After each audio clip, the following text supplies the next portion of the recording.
Why, hello again. Here we are looking at the laptop. It is the easiest way again to explain today's activity. So it's going to be a very short video because I'm not going for every activity. I'm just going to start you off and give you the gist. This is an absolutely brilliant activity because it goes over all of the learning we've done in the past, well, the week before Easter and the last 2 weeks. So it should really condense our learning. Now, the key thing here is not to panic. All of this we've covered, all of this you're able to do. They've just put it into a context for us now. So what we've got to do is just unpick it and work out what we're doing. Bar models might help with some of it.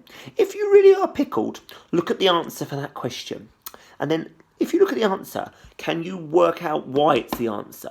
So it's not just, all about getting the right answer.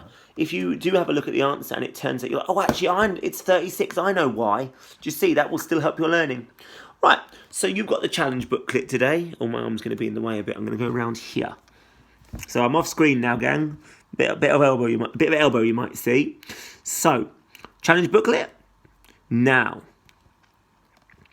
So it's all set in a theme of being at a sailing club, which makes it a bit more exciting and not just boring lists of questions. So we start off with kind of like boats that have been moved by the wind. I mean, straight away, you all know that's 90 degrees. So what it's asking you to do, though, is think a bit more deeply. Well, if that's 90, and then that would be another 90, what would the total angle be? It's asking us to really think about things and unpick it.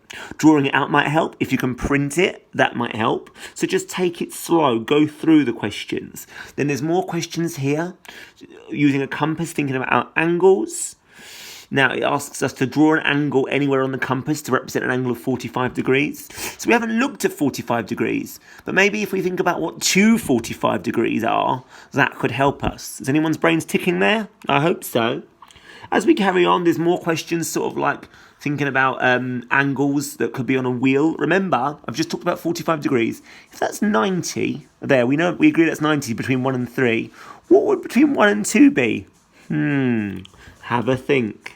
So go through all of these questions. Then we get some more missing angle style questions. I like this question.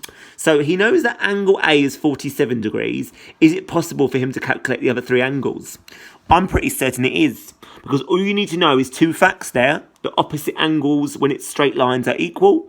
And the angles around a point are 360 degrees. It might benefit you for this to write out all the facts you've learned, and if you've forgotten some, pour through some of the previous maths videos and write them out. So think about angles on a straight line, angles around a point, but also the number of angles in a triangle. Those facts we've been learning that I've been putting on top of the board. Then we've got an equilateral triangle, and they've asked us to work out the angles, and they're saying, is it possible? Well, I think it is, because we know that in an equilateral triangle, all the sides and angles are equal. We also know the number of degrees in a triangle, so I think we can work it out by doing some simple maths. Then we've got more missing angles, which I know we can work out. Got a cheeky one here where we've got to work out a reflex angle, but we know how to do that. We've done that before. Some more angles of quadrilaterals. Maybe write down your facts for the amount of angles inside a quadrilateral. If not, look at previous videos and previous learning. Do you see how it's all getting your previous learning together? It's a really brilliant activity. I like this one. This is tricky. Slow down. You can do this one. They want to know what all the inside angles measure, but you can do this one in your sleep. Just don't stress. It's an equilateral triangle. So straight away, you've just done equilateral triangles. You've actually up the top just worked out what one angle in an equilateral triangle equals. You've now just got to think about how many of those one angles you'd want. Then we go down a little bit more. Now, this one is the only one you'll really need a protractor for. It asks you to draw a sail. If you haven't got a protractor, you will need to skip number 8, but that's no bother. And then number 9 is yesterday's learning, looking at nets. And that's it. So you should have a super go at today's learning. I think it's really fun, but I am a maths geek. But I know lots of you will like it, and some of you will fly through that. No panicking. Look at the answers if you are really stuck, and then see if you can work out why it's that.